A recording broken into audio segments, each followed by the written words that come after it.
Good Thursday to you, Grace Covenant. I am feeling a lot better from my bout with COVID, and thank you so much for all your prayers. It was not fun. I know several of you are sick. So many people have COVID right now. I'm praying for your healing. It is not fun, and this is the mild version of it. So I think about that a lot, and just the hundreds and thousands. We're up to almost 1 million now of people that have died of COVID. It's probably more than that since we haven't counted very well. So I pray that you're keeping yourself safe and well, masking, and washing your hands a lot, and distancing, and all the things that we've learned about these last couple of years. What's on my heart today is what's on my heart pretty much every day, and that is the harm, the damage, the destruction that has been wrought in our world for generations by white supremacy. Now, if you want to stop this video now because I just said white supremacy, before you go, I hope you'll really be prayerful today about what is triggering for you around that term. What is your resistance? Why are you struggling to find yourself in this work? Because it is the work of our generation, of our time, of this moment in history. And it is especially work that people who identify as white need to do. We see the murderous consequences every day, not just when there are mass shootings like the one in Buffalo, like the one in the Taiwanese Presbyterian Church in California. But the murderous consequences are every day. In white supremacy culture, there are many casualties. And even though whiteness has been the container of these philosophies and ideas and practices and policies and cultures of supremacy, it costs all of us our lives, our vitality, our health, our well-being, our relationships, our communities are all hurt and harmed and trivialized. And as I've said over and over again, white people are hurt by white supremacy as well. It's a lie that this is working for anyone.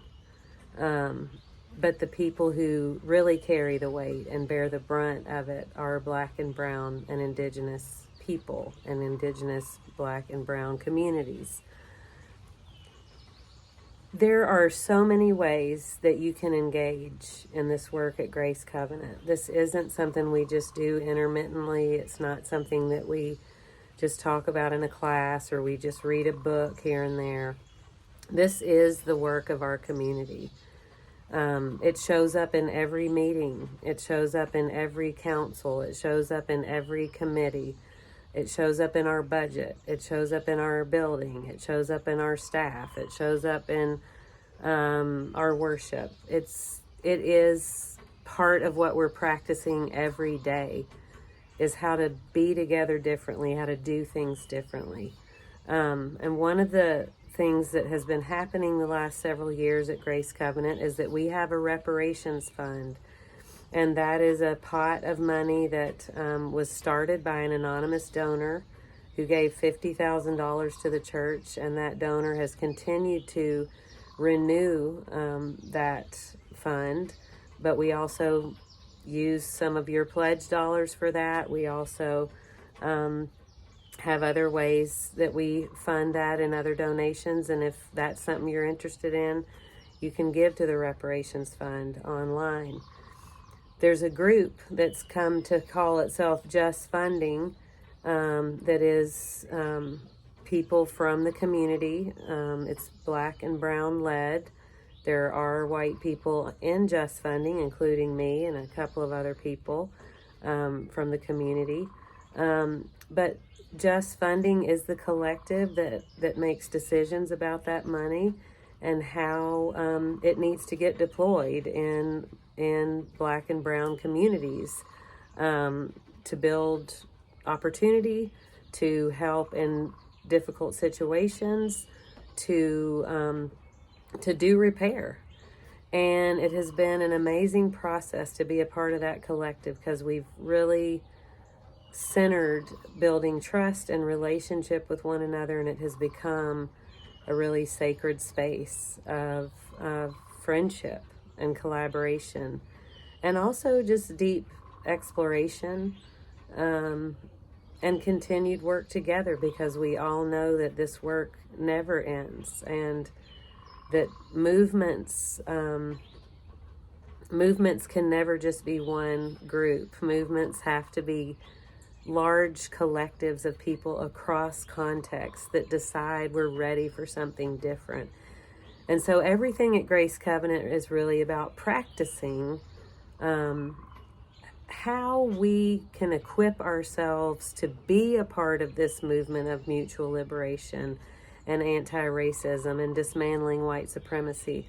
How can we be a part of this movement in a way that does not harm, but that heals, that is a part of the healing impulse of this movement? So if you can't find your place in this, if you're feeling on the outside of that, explore what that's about for you. What's blocking you? What's keeping you from finding your place in this work? It's not just intellectual. It's embodied. It's spiritual. It is mental, psychic, intellectual, yes, also, but it's also just deeply in our bodies. And if you are not finding ways to lean into your discomfort, to your pain, to your own story, you're going to really struggle to find your way in this work, because this work is about vulnerability, and it's about truth, and it's about liberation. So I encourage you to reach out to folks in the Grace Covenant community if you're really wanting to go deeper. I encourage you to make a commitment that this is a way of life. It's not just a workshop or a class you take or a sermon that you heard a few weeks ago. It is a way of life, and it is transformational. So you will change. Your relationships will change. The way you eat and breathe and spend your money and sleep and enjoy things, all of those things will change. And some of it will be hard, but so much of it is freeing. It's a blessing. It's a beautiful, beautiful thing, and that's why I'm so committed to it. So in this time of deep sorrow, and in this time when we can't ignore the terror of white supremacy, we can't ignore the violence that it uses every day to get its way. In this time of terror and sorrow and fear and grief, trust that there is transformation for you, for us, for the world, that there is a way for us to be a part of the world becoming better, becoming new. And my prayer for us and for you is that you find renewed clarity about that. No matter who you are, no matter what your age is, no matter your context, that you find renewed clarity about the work that we're called to together. I love you, and I'm grateful to be in a community that's committed to this work, and I'm grateful for whatever it is that you're willing to tell the truth about in your own work, in your own struggle. So blessings, Grace Covenant, and I send my love to you.